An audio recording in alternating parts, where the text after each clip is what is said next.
Hello students of year 11. Today's lesson will be on the simple past tense. I am sure you must be having an idea of the past tense and you probably know when to change your verb into the past tense to bring out meaning. The past tense is used to describe actions that took place a while back. For example, if I were to ask you what you did last night at your birthday party, you would most definitely use the past tense to describe events. You would probably say that you had loads of friends over. You cut a cake and blew the candles that were on the cake. You all had a fantastic dinner cooked by your mother. So, how can we understand the past tense more intricately? Let's look at the revision point in Unit 1 of your Pupil's book on page 12. Let's look at it together. You would notice that there are 4 different types of past tenses that have been introduced in this section. It starts off with the simple past tense, and that's what we are going to learn about in this lesson. The simple past is used to describe a single action done at a particular point in time in the past, an action that has already happened.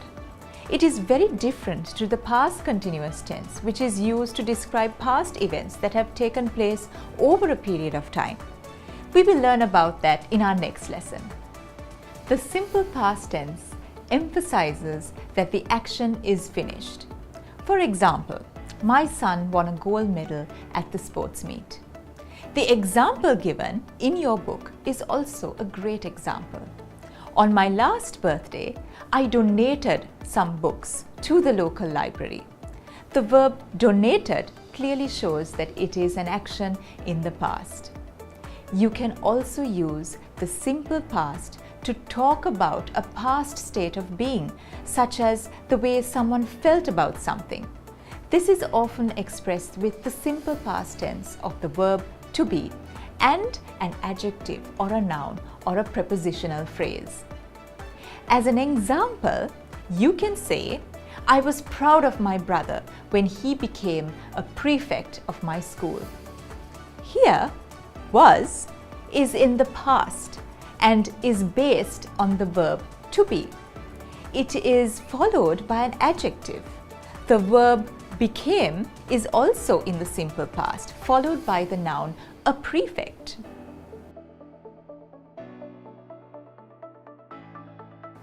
So how do you formulate the simple past?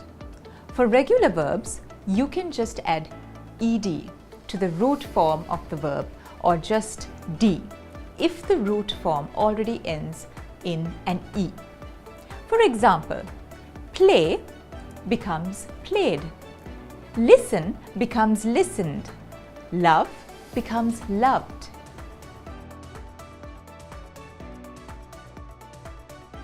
For irregular verbs, things get a little more complicated.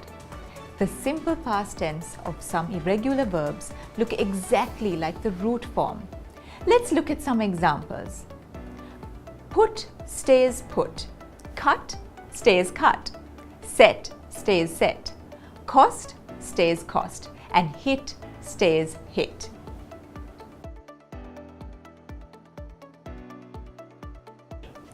For other irregular verbs, including the verb to be, the simple past forms are more erratic.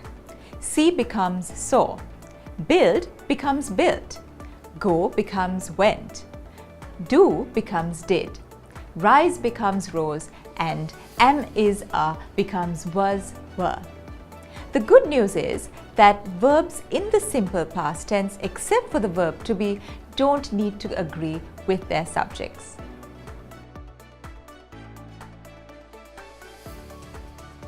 So, how do we transform verbs in the simple past into the negative? The great thing is, it is the same formula for both regular and irregular verbs, except of course for the verb to be. The formula is did not plus root form of verb. You can also use the contraction didn't instead of did not for informal writing. For example, Shamila did not see this book in her bag. Or you can say, Shamila didn't see the book in her bag.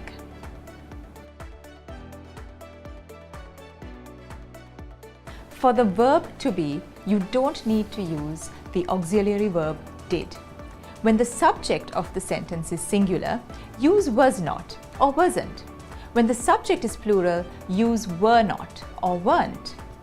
Let's look at an example. My English teacher was not happy with my essay on vandalism. My parents were not in school for the meeting on time.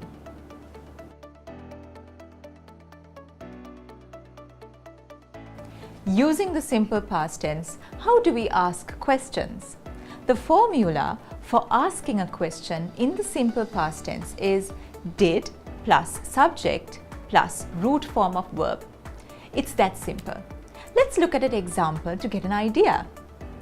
Did Priya win the gold medal or the silver medal? Where did Priya go to celebrate? Did the judges decide fairly in your opinion?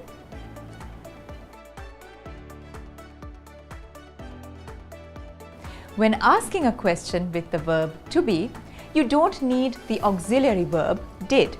The formula is was, were, plus subject.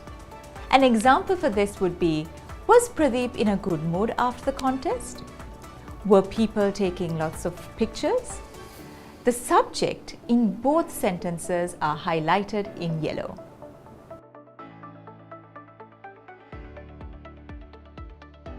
Let's look at some common regular verbs in the past tense. The table is broken into 3 columns: infinitive, past tense, and negative. Let's read it together. To ask, asked, did not ask. To work, worked, did not work. To call, called, did not call. To use, used, did not use. Now let's look at some common irregular words so that you would have an idea how they are conjugated. To be, was or were, was not or were not, to have, had, did not have, to do, did not do, to say, said, did not say, to get, got, did not get, to make, made, did not make, to go, went, did not go, to take, took, did not take, to see, saw, did not see, to come, came, did not come.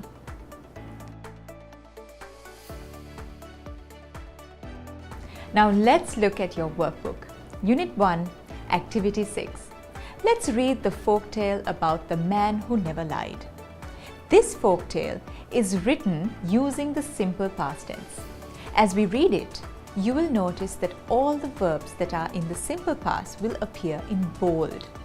A folk tale is a traditional story that has originated from popular culture and is typically passed on by word of mouth.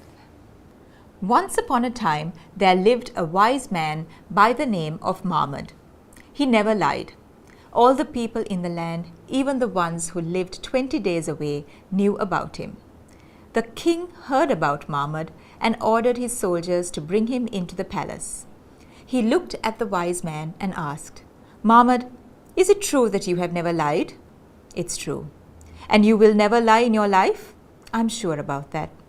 "Okay, tell the truth, but be careful. A lie is cunning and it gets on your tongue easily."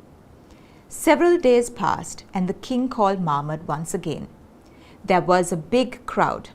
The king was about to go hunting. The king held his horse by the mane. His left foot was already on the stirrup. He ordered Mahmud, "Go to my summer palace and tell the queen I will be with her for lunch tomorrow. Tell her to prepare a big feast. You will have lunch with me then." Mahmud bowed down and went to the queen. Then the king laughed and said, "We won't be hunting and now Mahmud will lie to the queen. Tomorrow we laugh on his behalf." But the wise Mahmud went to the palace and said, Maybe you should prepare a big feast for lunch tomorrow, and maybe you shouldn't. Maybe the king will come by noon, and maybe he won't. Tell me, will he come or won't he? Asked the queen. I don't know whether he puts his right foot on the stirrup or he puts his left foot on the ground after I left. Everybody waited for the king. He came the next day and said to the queen, "The wise marmot who never lies lied to you yesterday." But the queen told him about the words of Marmot, and the king realized that the wise man never lies and says only that which he saw with his own eyes.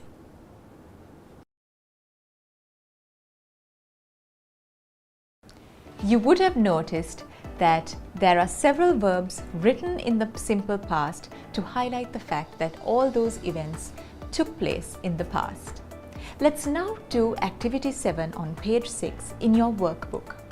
You are asked to read the sentences that are taken from the folk tale which are given in the past tense. Let's read these sentences together. The king heard about Marmot and ordered his soldiers to bring him to the palace. He looked at the wise man and asked. Several days passed, and the king called Marmot once again. The king held his horse by the mane. Marmot bowed down and went to the queen.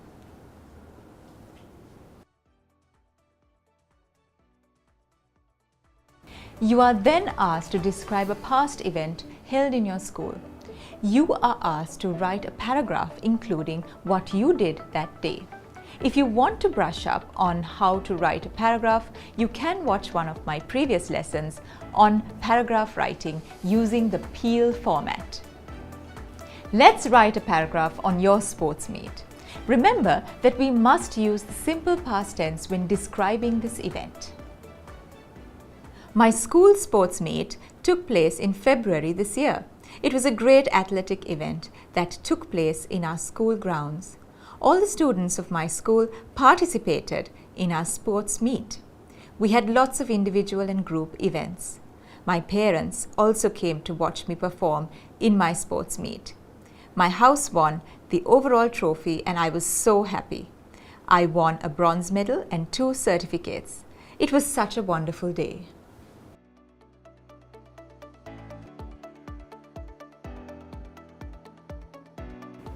That was easy, wasn't it? You would have noticed that all the verbs in the simple past are presented in bold. I hope you found this lesson useful. You should be able to use the simple past confidently from now on. Please do subscribe to our channel to watch more lessons like the one you just watched. Have a great day.